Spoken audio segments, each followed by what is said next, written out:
Nous sommes en plein cœur du mois de février 2013 et bien évidemment, pour cette fois-ci encore, l'Afrique se veut de plus en plus belle dans toute son immensité et diversité culturelle, surtout quand on sait qu'à chaque voyage, elle nous offre de nouvelles émotions. Alors, pour cette fois-ci, nous nous retrouvons au sud-ouest du Cameroun.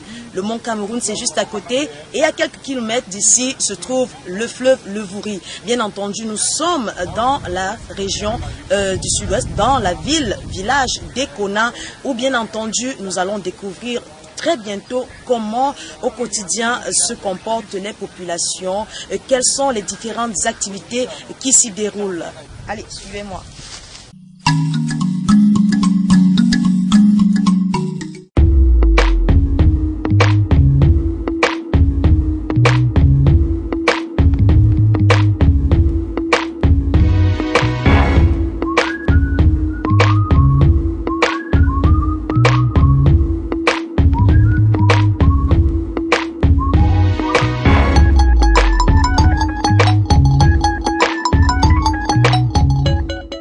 Ekona, région souvent oubliée du département du Fako, où le héros Nwata Fufu se déguste de jour comme de nuit en solde. Oui, ce mets plein d'huile de palme dont nous avons souvent entendu parler. Patience, nous aussi, nous y dégusterons bientôt ce délice de la cuisine africaine lorsque nous mettrons le pied à terre. Alors, ainsi, tu as choisi d'appeler Ekona Mbengue pour la simple raison que tu veux laisser entendre que Mbengue, qui signifie Europe, se vit aussi sur tes terres.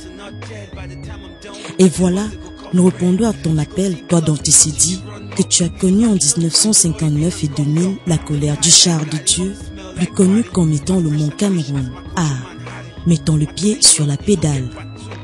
Bienvenue au sud-ouest, entend-on susurrer à notre oreille alors que notre automobile commence à signifier la belle fraîcheur de Mile 17, le carrefour qui sépare la ville de Boya au long tronçon qui mène à Kumba Manfé.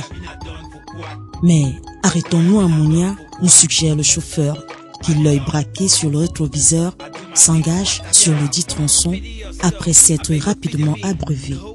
Nous essayons alors de prendre la température de ce qui nous attend du côté d'Ekona. Mais en guise de réponse, certains glissent en pidgin. Assez, hein? You decrease that people of Ekona, hey, abeg, pass your road if you bring your ngulubu. Malgré le peu de connaissances que nous avons de cet argot anglais, nous parvenons néanmoins à comprendre que les gens de Mounia traitent ceux d'Ekona de voleurs, bandits, sorciers et on en passe. Mais l'instinct nous guide alors au diable toutes ces recommandations. Cette localité d'Ekona a elle aussi besoin de vitrines, non? En route, les amis, le temps presse. C'est ainsi que nous nous engageons sur l'asphalte qui salue en souriant devant ce joli balai verdoyant que nous offre la nature. Ah, ils sont bien là, les palmiers à huile et les arbres à éveilla qui sont alignés comme des enfants sages de l'école primaire. En plus, ils semblent faire la valse pour nous souhaiter un bon voyage. Nous traversons les villages tels que Azem, Mogamo, Etui, Oku, Meta, Teban, Okoro, Mengom, Lebialem et Igo avant de se rendre compte que devant nous se dresse un péage obligatoire. L'affaire se corse lorsqu'on nous exige d'éteindre nos caméras et tout est alors mis en œuvre pour que cette patrouille improvisée soutire au chauffeur un billet de 1000 francs CFA pour un pare-brise en méforme et une assurance invalide. Le Cameroun, c'est le Cameroun criant passager. Quelques secondes après, nous voici sur Ekona, dans un paysage a priori banal. Toutes les maisons, ou presque ici, sont construites en planches et en matériaux provisoires, à croire que le développement a esquivé ce point perdu d'Afrique où les gens nous observent avec tant d'admiration. Dans quelques heures, démarrera le festival d'Ekona, alors nous faisons le tour du propriétaire. Nous découvrons alors le quotidien d'ici. Tout d'abord, il y a les travaux champêtres, la vente du mimbo ou boisson alcoolisée qu'on appelle ici le matango. Cette année, le séchage du cacao n'est pas véritablement au rendez-vous, alors place à la vente du apple fruit. Pomme de village. Pomme de village. On appelle ça pomme de village. Bon, les pommes de France existent. Et ça sont les pommes du village. Pommes du village. Les habitants d'Ekona aiment consommer à forte dose la vie dans toute l'euphorie, au point où tous les plaisirs sont permis. En effet, à la tombée de la nuit, la vieillesse et la mort perdent rapidement ici leur pouvoir. Un verre de bière ou de matango à la main, chacun s'écoute une vieille mélodie, souvenir, aux côtés de jolies filles. Et encore, on s'enroule un filon de lope ou chanvre indien. Ce jour en particulier, la ville et le festival sont venus à eux.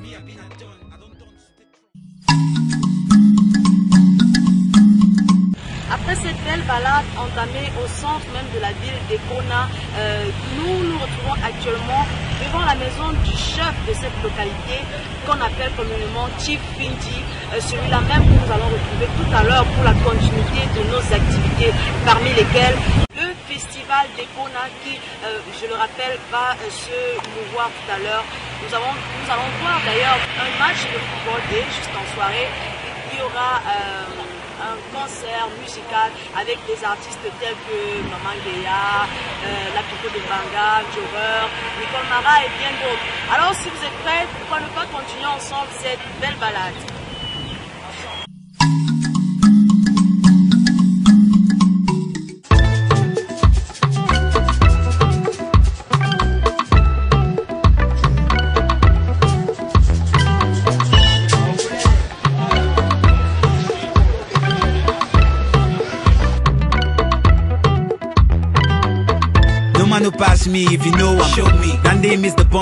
Un nouveau jour se lève pour nous sourire sur les terres d'Ekona et pour cette fois nous entrons en plein dans les préparatifs du festival.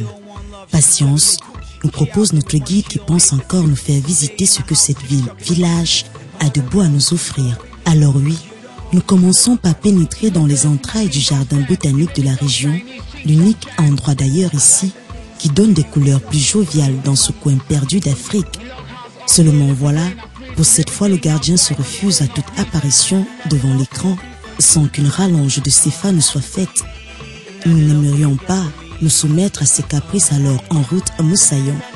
La journée sera longue, oui. Nous nous arrêtons à quelques lieues du jardin, c'est-à-dire ici même, sur ce petit terrain. Dans quelques minutes seront données ici les premières notes du festival Ekona avec un ton majeur, un match de football. Ah oui. Et pour cette occasion, le chef lui-même, Chifindi, et Clétus le promoteur entrent en pourparlers.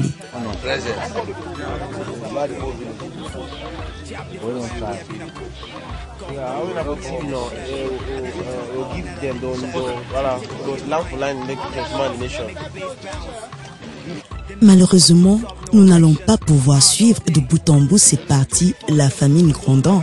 Par chance, nous tombons à pic et le héros est en service. D'après ce qui se raconte ici, il est interdit de déguster ce mets avec une cuillère ou une fourchette devant les élites traditionnelles, au risque d'être grondé ou alors foudroyé par une sanction mystique. Alors, comme tous les autres, nous aussi on se plie à la donne qui recommande que le héros Nwatafufu se déguste avec les doigts. Et le résultat, il est pas mal. Après le repas, nous qui pensions nous aussi nous reposer, nous sommes très vite appelés à assister à une manifestation du Juju Dance, une danse traditionnelle qui offre une belle image de la culture ancestrale d'ici.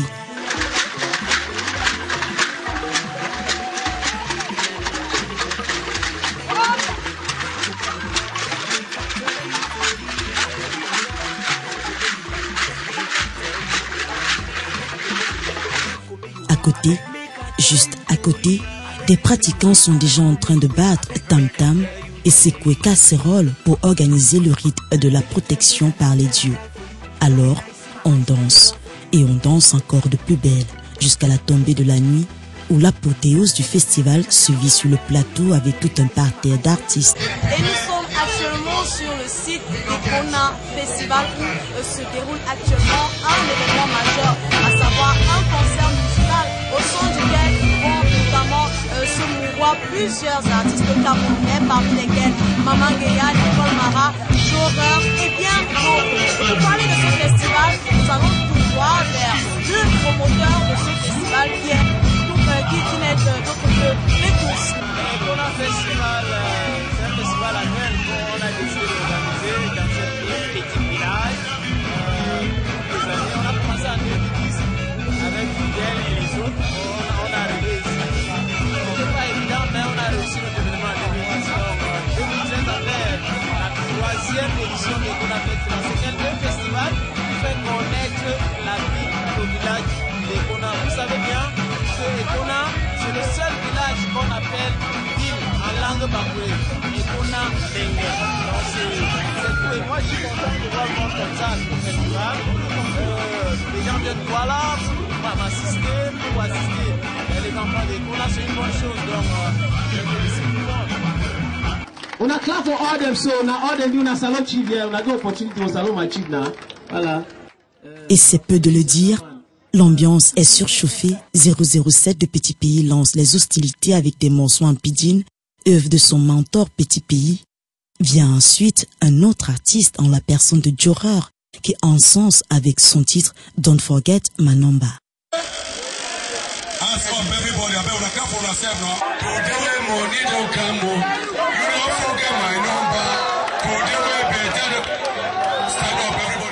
Maman Guéa et ses étoiles ne sont pas en reste, et même, puisqu'on y est, pourquoi pas une séquence souvenir avec le franco-camerounais Monibile Aoui. Tout le monde a dansé, bu du jus de la gaieté avec ce retour en force de l'artiste.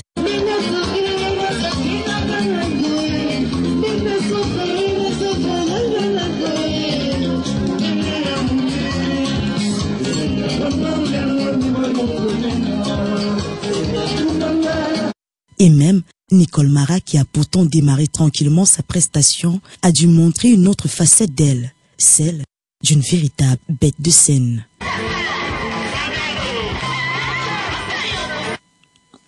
Mais alors, quelle prestation!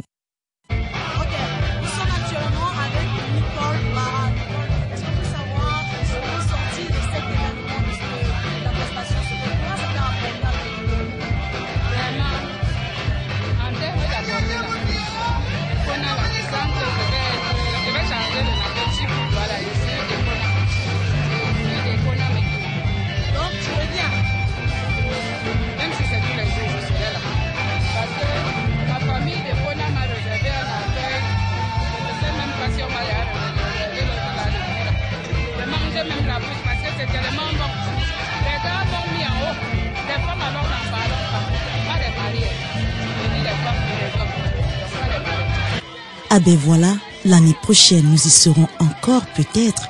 Là Nicole, en attendant, si nous allions saluer notre artiste de la semaine.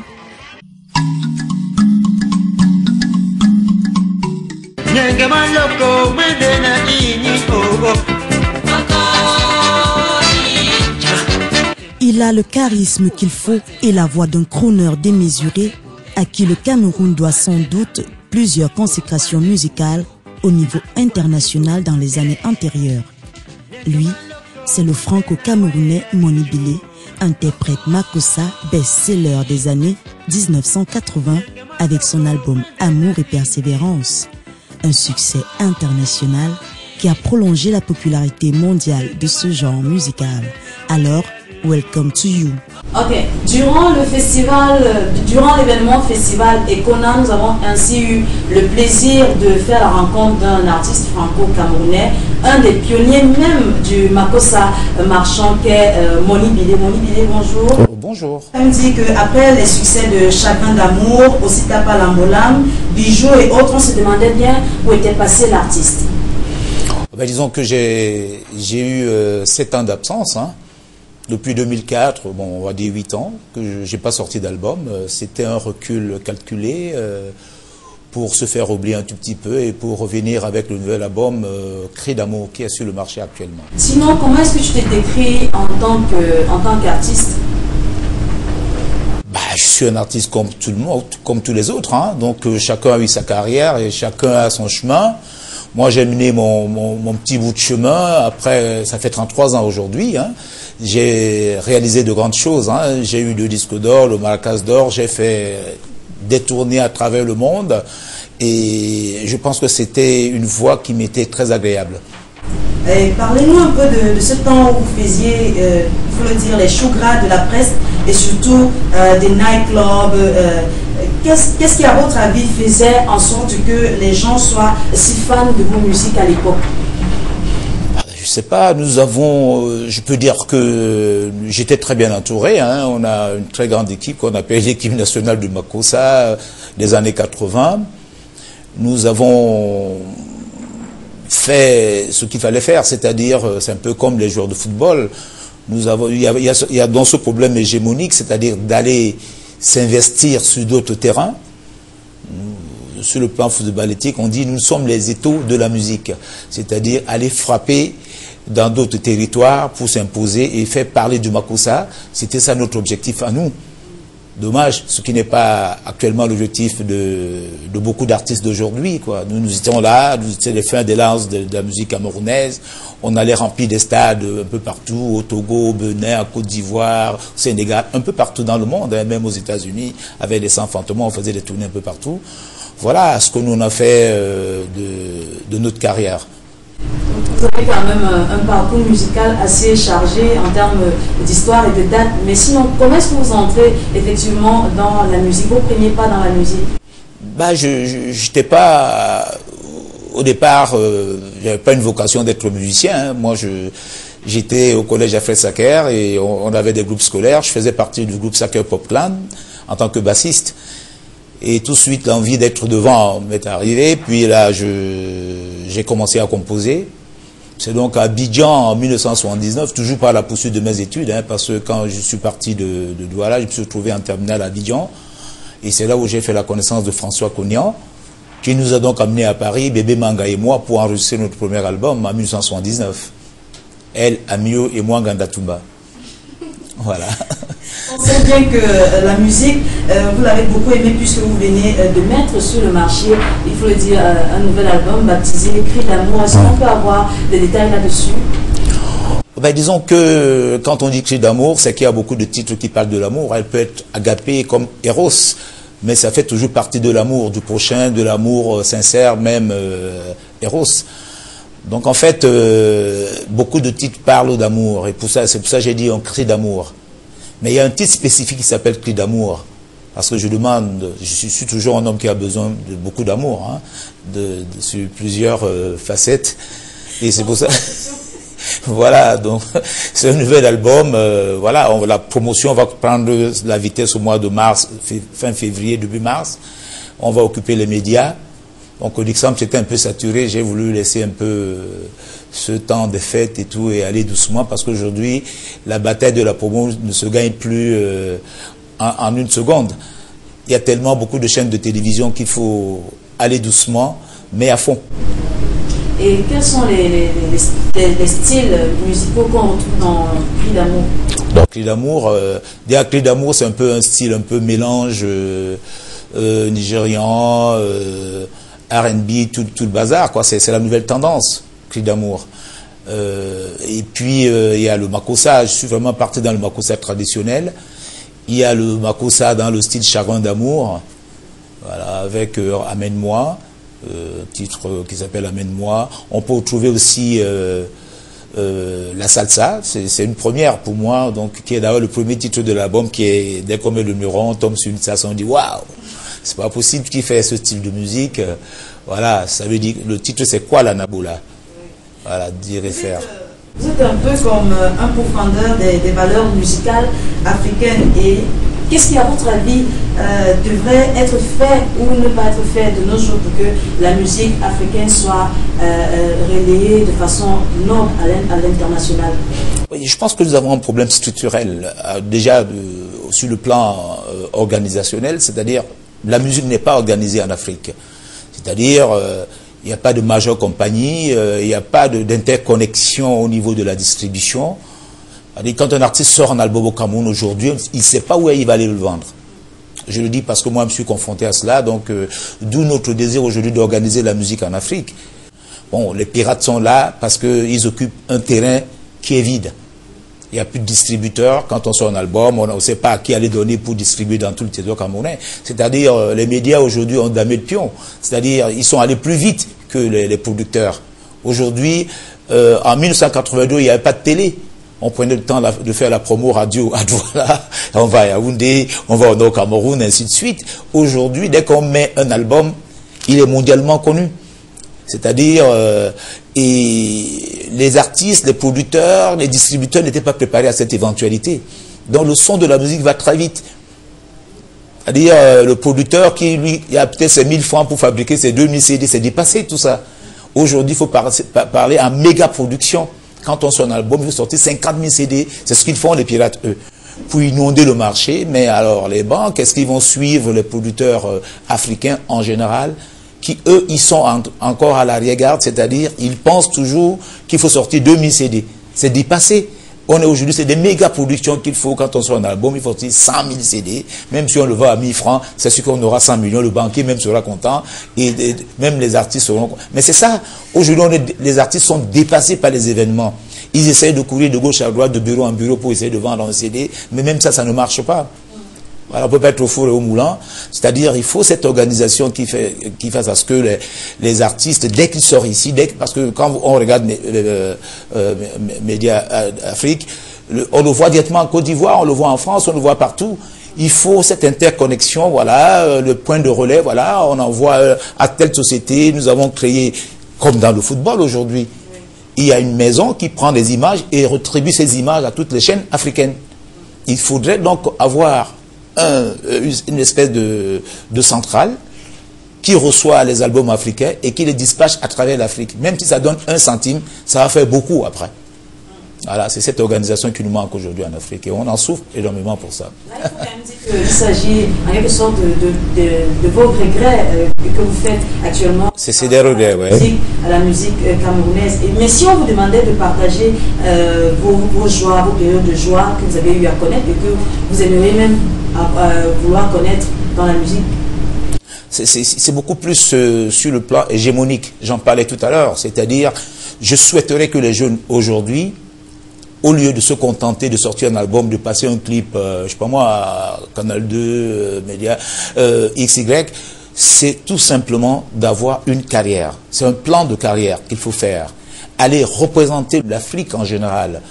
Mais ce n'est pas du goût de tout le monde, hein. C'est-à-dire un jeune qui sort son album, il veut voir son clip passer tout de suite et il commence à animer les mariages ou les bars à côté pour gagner 25 000 francs. C'est-à-dire, nous, la joie que j'ai eue, c'est d'aller remplir un stade au Congo, et c'est d'aller remplir l'hôtel Ivoire, et aller pour un spectacle, me dire, non, monsieur Monibile, ça ne suffit pas, on a vendu beaucoup de billets, il faut faire 3 spectacles encore, et aller jusqu'à Boaké, faire le tour de la Côte d'Ivoire. C'est ça même. Et c'est ce que nous avons fait, 1 mois de spectacle en Angola, en pleine guerre. Mais c'est ça aussi, quoi, pour mettre le nom du Cameroun en haut. Tantôt, je disais... comme je disais tout à l'heure, être un peu l'étau de la musique, c'est-à-dire aller représenter et gagner plus, parce que ça aussi, ça permet, quand on sort d'un concert en Côte d'Ivoire, on ne gagne pas 200 francs, on gagne des millions de francs à ce moment-là. C'est un peu ça qui fait la valeur d'un artiste, quoi. C'est ça mon plaisir dans ce que j'ai eu comme plaisir.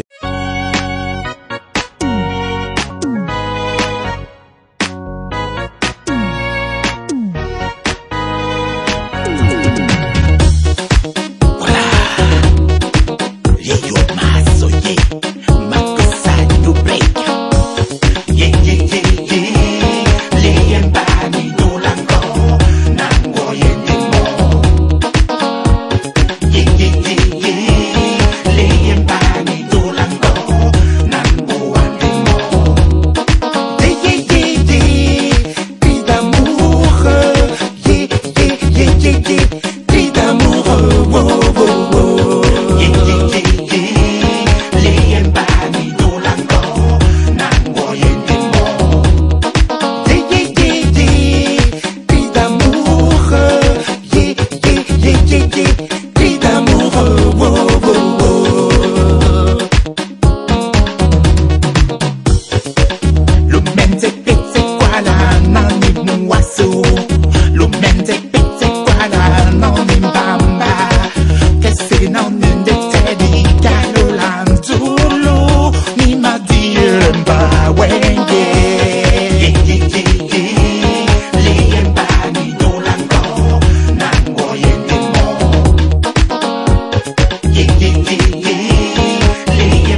Merci surtout à toi, Moni, de t'être prêté à ce jeu.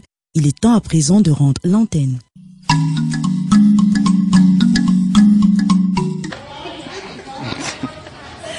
Afrique Voyage pour ce jour, c'est malheureusement terminé. On se retrouve la prochaine fois avec le même plaisir, je l'espère. Mais en attendant, je vous laisse en compagnie du Ranka. Allez, au revoir et prenez soin de vous.